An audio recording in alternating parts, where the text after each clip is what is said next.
putar, stop. Putar, putar, stop. Stop. Putar. Stop. Putar, stop.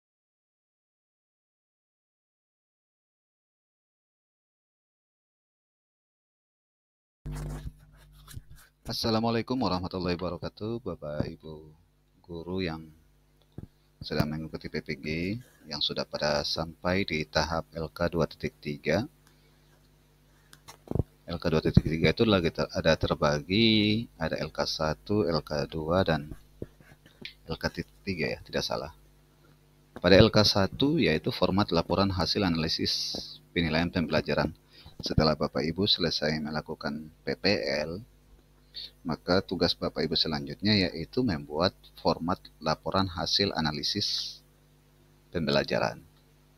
Nah, baik Bapak Ibu, pada tugas ini Anda diminta untuk menuliskan laporan hasil analisis penilaian pembelajaran pada salah satu kegiatan inovasi pembelajaran yang dilakukan. Silakan ikuti langkah berikut ini untuk membantu Anda dalam menuliskan laporan hasil analisis penilaian pembelajaran LK2. Baik, di sini terdiri dari 4. Ada yang harus dituntaskan atau dikerjakan oleh mahasiswa PPG.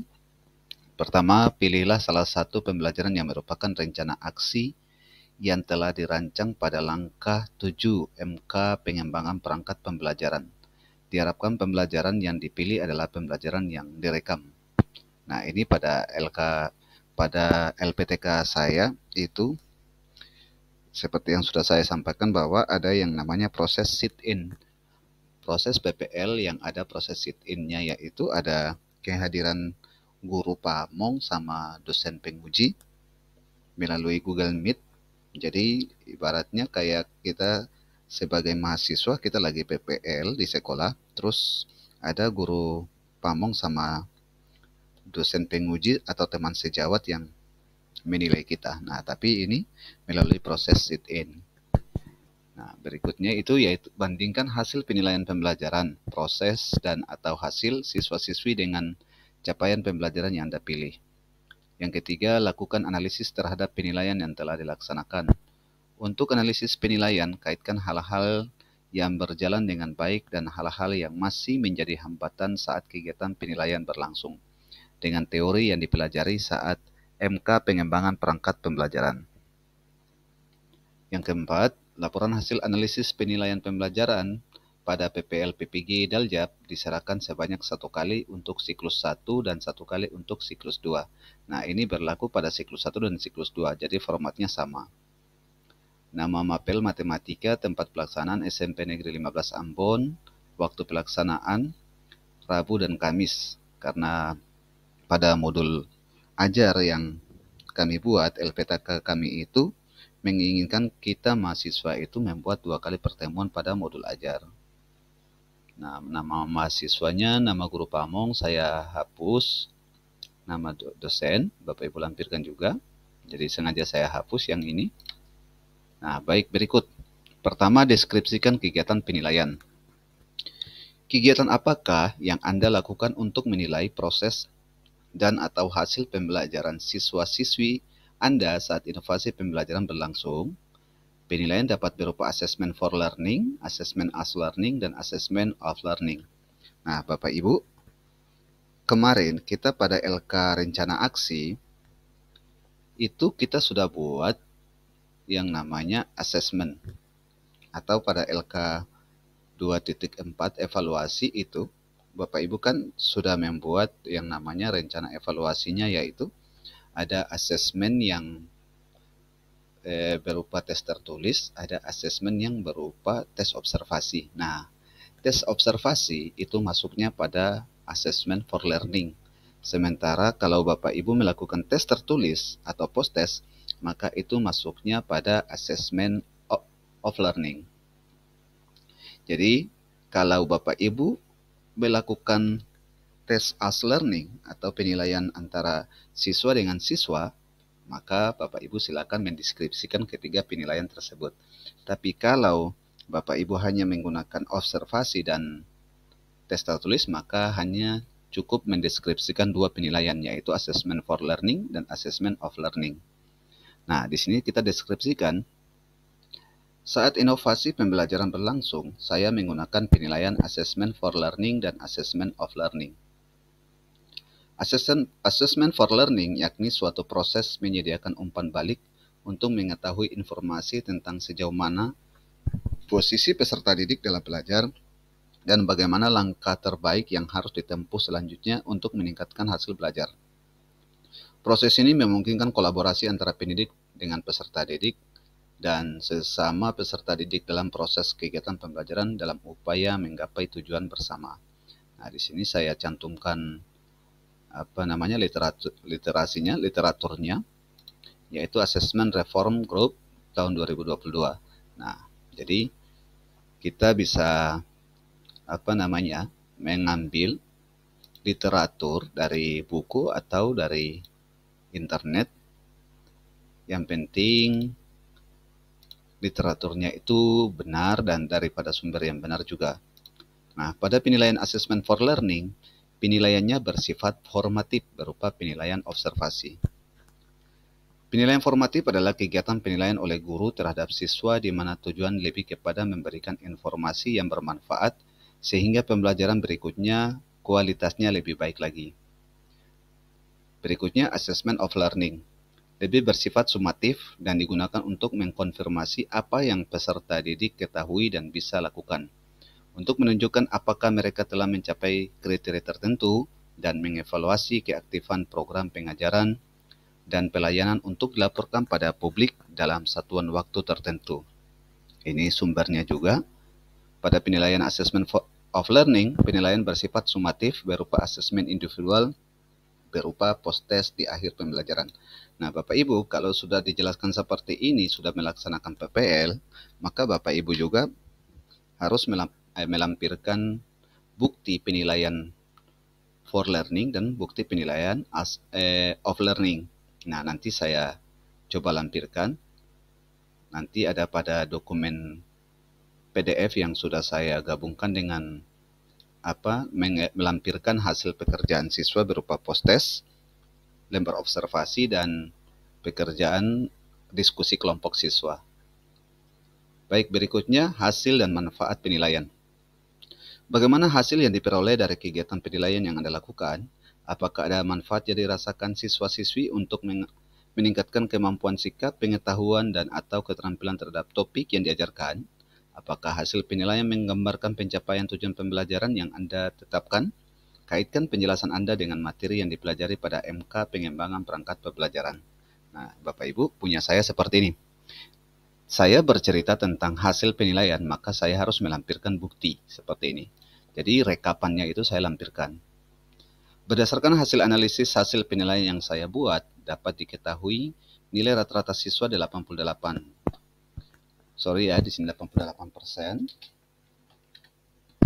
Dikarenakan siswa yang mendapat nilai tuntas di atas KKM sudah melebihi 91,67%, yaitu 22 siswa, dan siswa yang mendapat nilai tidak tuntas di bawah KKM sebanyak 2 siswa dengan 8,33% dari 24 siswa. 6 orang tidak hadir. Perolehan nilai tertinggi adalah 100 dan nilai terendah adalah 60. Lampiran rekap nilai. Nah, nanti saya akan coba tunjukkan juga buat Bapak Ibu. Hasil belajar ini menunjukkan bahwa siswa sudah mengalami peningkatan dan perbaikan dengan menggunakan model PBL. Nah, seperti itu. Dengan hasil analisis ini dapat disimpulkan bahwa proses belajar mengajar dengan tujuan pembelajaran yang sudah ditetapkan, yaitu dengan menggunakan model pembelajaran PBL, diharapkan dapat siswa mampu menentukan hasil dari operasi hitung perkalian dan pembagian bilangan bulat, dan siswa mampu menyelesaikan operasi hitung perkalian dan pembagian bilangan bulat. Bapak Ibu, operasional kalimat yang saya gunakan ini adalah saya ambil pada tujuan pembelajaran di modul ajar, supaya rangkaian kalimatnya itu sesuai dengan penjelasan dengan ketuntasan minimal yang siswa sudah peroleh. Dengan pelaksanaan model PBL dapat membantu saya memberikan informasi sebanyak-banyaknya kepada siswa dan dapat membantu siswa untuk mengembangkan kemampuan berpikir kritis dalam pemecahan masalah dalam kehidupan sehari-hari. Nah, berikutnya adalah tantangan kegiatan penilaian. Apakah yang menjadi tantangan Anda saat kegiatan penilaian berlangsung? Apakah hasil penilaian menggambarkan penilaian yang komprehensif? Mengapa dan kaitkan alasan Anda dengan materi dipelajari pada MK pengembangan perangkat pembelajaran. Nah, berikut beberapa tantangan yang terjadi. Pertama, menilai kemajuan siswa secara komprehensif dan akurat adalah tantangan utama dan prosesnya membutuhkan ketelitian. Berikutnya, perlu mengukur berbagai aspek seperti pada format penilaian formatif. Penilaian formatif memerlukan durasi waktu yang lama. Ini kan namanya tantangan, jadi ditulis seperti itu. Berikutnya, melacak kemampuan siswa dan merancang intervensi yang sesuai dengan keadaan sebenarnya. Tantangan ini yang menyebabkan saya harus melewatinya dengan berbagai cara seperti meningkatkan pemahaman tentang berbagai metode penilaian termasuk metode yang memungkinkan pengukuran yang komprehensif. Penilaian yang dilakukan sudah memperlihatkan penilaian yang komprehensif karena penilaian ini mencakup berbagai aspek dan komponen yang berkaitan dengan subjek atau keterampilan yang dinilai, mengukur kemampuan siswa dalam mata pelajaran atau keterampilan tertentu. Nah, berikutnya adalah solusi pemecahan masalah.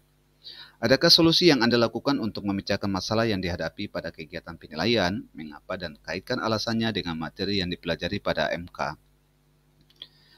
Nah, berikutnya solusi pemecahan masalah dalam proses pembelajaran yang saya ampuh mengharuskan saya harus meningkatkan pemahaman tentang berbagai metode penilaian dan memungkinkan penilaian yang komprehensif. Caranya dengan bekerja sama dengan guru, teman sejawat, kepala sekolah maupun pengawas untuk berbagai pengalaman, ide, dan solusi untuk meningkatkan keterampilan penilaian yang efektif kepada siswa dan memberikan umpan balik kepada siswa yang efisien dengan menggunakan penilaian formatif. Jadi terserah Bapak Ibu punyanya seperti apa, ini menurut saya saja. Berikutnya rencana tindak lanjut atau RTL. Nah, seperti ini. Pertama, meningkatkan kolaborasi antar guru, teman sejawat, kepala sekolah, dan pengawas untuk berbagi pengalaman dan ide tentang penilaian yang efektif, baik dalam kelompok kerja, pelatihan pengembangan kurikulum, maupun upaya literasi guru dalam menemukan ide-ide yang tepat. Berikutnya, menerapkan penilaian formatif secara rutin dalam proses pembelajaran untuk memberikan umpan balik berkelanjutan kepada siswa. Berikutnya, menerapkan penilaian sumatif berupa post-test di akhir pembelajaran yang rutin untuk mengukur ketuntasan belajar siswa. Berikutnya, membuat rubrik penilaian yang jelas dan terstruktur untuk memandu proses penilaian yang konsisten dan objektif. Berikutnya, mengintegrasikan teknologi dalam proses penilaian berupa pemanfaatan IT dalam proses mengaudit penilaian, mengumpulkan data, dan merumuskan data penilaian. Nah, berikutnya daftar pustaka. Nah, lampiran asesmen individu. Nah, ini dia nih. Jadi, lampiran jadi pada siklus 2 yang saya ambil yaitu tes tertulis dan formatif. Jadi, saya lampirkan seperti ini. Lampiran asesmen individu. Nah, nama-namanya seperti ini sesuai dengan yang sudah saya sampaikan pada video pertama tadi. Berikutnya di sini lampiran hasil LKPD. Nah, ini hasil pekerjaan kelompok. Saya lampirkan juga. Di sini berikutnya lampiran penilaian observasi. Saya lampirkan juga. Nah, sebenarnya di halaman berikut ini harus kita lampirkan foto hasil pekerjaan siswa ya maksimal 5 lah atau berapa tergantung Bapak Ibu dosen atau guru pamong meminta Bapak Ibu untuk melampirkan berapa banyak. Kalau saya kemarin melampirkan sebanyak 5, kadang juga 3 di lembar asesmen individu. Lembar observasi juga 3, kadang juga bisa 5, tergantung apa yang diminta oleh Bapak Ibu dosen dan pamong. Nah, seperti itu. Semoga bermanfaat dan semangat terus untuk Bapak Ibu yang sedang mengikuti proses PPG dalam jabatan. Jaga kesehatan dan tetap sehat. Assalamualaikum warahmatullahi wabarakatuh.